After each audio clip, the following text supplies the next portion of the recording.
When we talk about iconic multiplayer games, especially from the late 90s, few titles come close to the impact of Super Smash Bros. Released in 1999 for the Nintendo 64, this game redefined what we thought a fighting game could be. At the time, fighting games like Street Fighter and Mortal Kombat were all the rage, but Super Smash Bros. Came in with a unique twist. What if, instead of just one-on-one battles with complex combos, we had an all-out brawl between Nintendo's most beloved characters? The sheer idea was pure magic. Mario squaring off against Link, Pikachu zapping Kirby, and even Donkey Kong taking a swing at Captain Falcon. Local multiplayer was already a big deal with the N64, thanks to games like Mario Kart 64 and GoldenEye, but Super Smash Bros. Took it to another level. Whether you were playing with friends in a casual free-for-all or engaging in a cutthroat last-man-standing match, every fight was unique. The combination of wild items, destructible stages, and varied characters meant that no two matches ever felt the same. We can't forget the commercial success of Super Smash Bros. Either. While it started as somewhat of a niche idea, it quickly gained traction, selling over 5 million copies worldwide by the end of its run on the N64. It was the start of a franchise that would go on to dominate not only Nintendo consoles, but also the competitive fighting game scene. When it comes to traditional fighting games, a robust narrative or story mode is often a staple. However, Super Smash Bros. Took a different approach. In fact, it barely had a story at all, at least not in the way you'd expect. The opening cinematic, short but effective, sets the stage. We see a mysterious hand, later known as Master Hand, arranging toy versions of Nintendo's most iconic characters, placing them in a makeshift arena. With a snap of its fingers, these once inanimate figures spring to life, and the battle begins. It's a playful concept that immediately captures the imagination, reflecting that feeling we all had as kids when we'd gather our action figures and imagine epic battles between our favorite heroes. Despite its light story framework, Super Smash Bros. Does offer players a sense of progression through its classic mode, which serves as a de facto campaign. Players select their character and face a series of increasingly difficult battles, culminating in a final showdown with Master Hand. Beyond the loose framing device of Master Hand and the toy-like concept, the real story in Super Smash Bros. Comes from the fan imagination. Nintendo smartly left much of the narrative to be filled in by the players themselves. With no dialogue or cutscenes to speak of, fans could project their own stories onto the characters. Even without a deep, text-heavy story mode, Super Smash Bros. Told a different kind of narrative. It was one built on nostalgia, on childhood imagination, and on the sheer joy of seeing Nintendo's All-Stars go head-to-head. It was a simple setup, but one that opened the doors to limitless possibilities, where every match felt like part of a larger, never-ending story that players could craft for themselves. At a time when most fighters were built around complex button combinations, rigid one-on-one duels, and health bars, Super Smash Bros. Delivered something totally different. A fast-paced, chaotic brawler that was easy to pick up, but hard to master. Its core gameplay mechanics were a breath of fresh air, offering something that felt accessible to newcomers while providing depth for experienced players. The first thing that stands out from its fighting game peers is its percentage-based damage system. Unlike traditional fighters where you whittle down your opponent's health to 0, in Smash, each hit increases a player's damage percentage. The higher the percentage, the farther you're knocked back by attacks, making it easier to launch you off the stage. Instead of focusing on landing that one final blow to drain a health bar, you're constantly looking for ways to edge your opponent closer to being blasted off the screen. It creates a tense, unpredictable atmosphere in every match, where the tides can turn in an instant with one well-timed hit. Unlike the typical fighting game arenas that simply confine you to a flat plane, Smash's stages are sprawling, multi-layered environments with hazards, platforms, and moving elements. The goal isn't just to hit your opponent, but to knock them out of the arena entirely. This mechanic turns the fight into something more dynamic, where positioning is as important as attack timing. Adding to the mayhem is the variety of items that randomly appear on the battlefield. Smash introduced iconic items from across the Nintendo universe, from Pokeballs that summon random Pokemon to assist you, to the ever-powerful home run bat, which could send opponents flying with one well-placed swing. These items not only add to the chaos, but also give players a chance to turn the tide in their favor with a bit of luck. It also makes every match feel unpredictable, as you never know when a hammer might drop and change everything. In addition to its core one-on-one or free-for-all matches, Super Smash Bros. Introduced the ability for up to 4 players to battle at the same time, something that was practically unheard of in fighting games at the time. This multiplayer aspect transformed Super Smash Bros. Into the ultimate party game.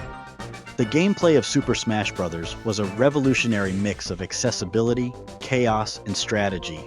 It tore down the barriers of what a fighting game could be, inviting players of all skill levels to jump in, whether they were looking for casual fun or competitive depth. With its unique blend of platforming, items, and multi-character brawls, it remains one of the most exciting and inventive fighting games ever made, paving the way for an entire franchise that would continue to push the envelope. When Super Smash Bros. Debuted in 1999, the graphics and sound design played a huge role in shaping its charm and legacy. For a game released on the Nintendo 64, the visual and auditory elements were an incredible blend of nostalgia and innovation, creating an experience that felt as much like a love letter to Nintendo's past as it was a fresh take on the fighting game genre. Starting with the graphics, Super Smash Bros. Leveraged the N64's 3D capabilities to bring beloved Nintendo characters into a new dimension. While the N64 had already delivered full 3D adventures with games like Super Mario 64 and The Legend of Zelda: Ocarina of Time, Super Smash Bros. Was unique in that it brought these characters together, retaining each of their original visual styles while making them feel cohesive in the same world. Mario, Link, Pikachu, and even the somewhat pixelated Donkey Kong each stayed true to their roots, with their designs reflecting the games they hailed from. Mario looked like he leaped straight out of the Mushroom Kingdom, while Samus retained the sleek sci-fi design from Metroid. The game's stages were another standout element. Each arena was based on a classic Nintendo setting, reimagined with colorful and detailed backgrounds that brought iconic worlds to life in a whole new way. These stages weren't just backdrops.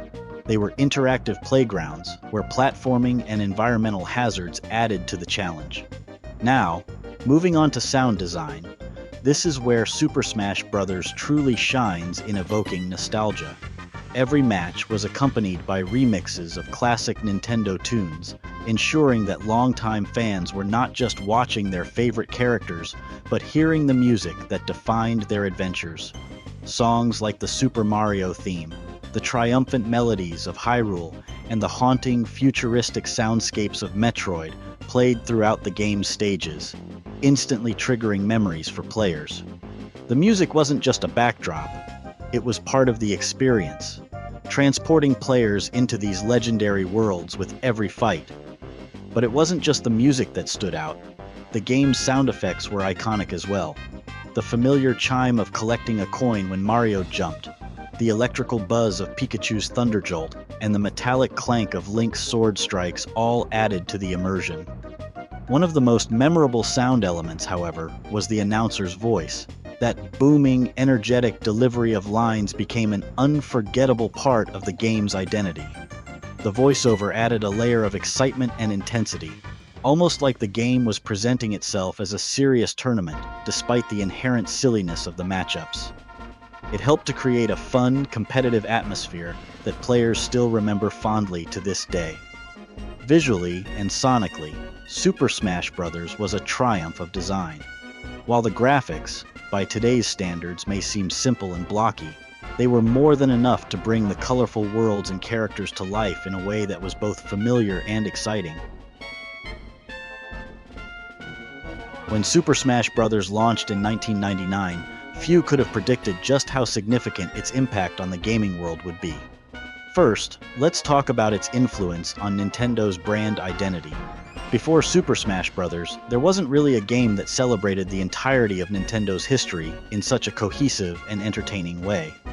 Sure, characters like Mario, Link, and Donkey Kong were already beloved icons, but Super Smash Bros. Brought them together in a way that showcased just how deep Nintendo's character roster ran.